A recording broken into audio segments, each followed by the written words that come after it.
Un véhicule en stationnement et sans signalement, alors même que le code de la route l'interdit. Voilà des comportements qui s'observent fréquemment sur nos routes. Pressés et en excès de vitesse, impatience ou surcharge, la liste n'est pas exhaustive.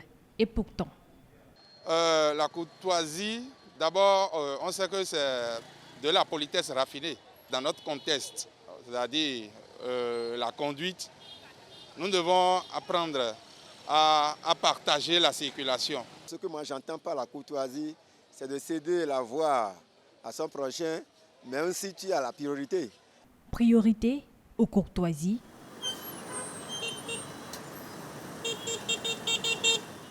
Ces termes n'ont visiblement aucune signification pour les conducteurs de taxi-moto. Certains parmi nous n'ont pas le sens du respect.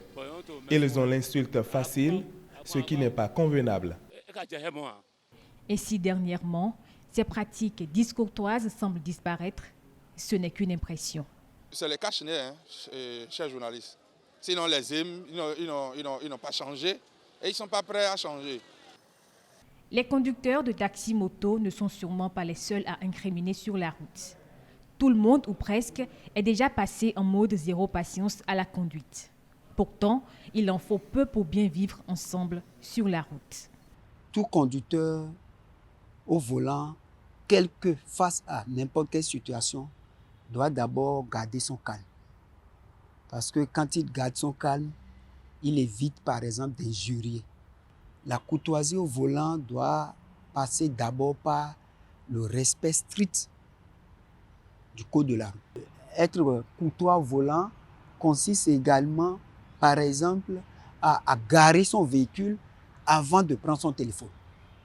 La Semaine internationale de la courtoisie au volant invite donc tout conducteur à prendre conscience de sa responsabilité, celle d'instaurer une cohabitation paisible entre les usagers de la route pour baisser le taux d'accident.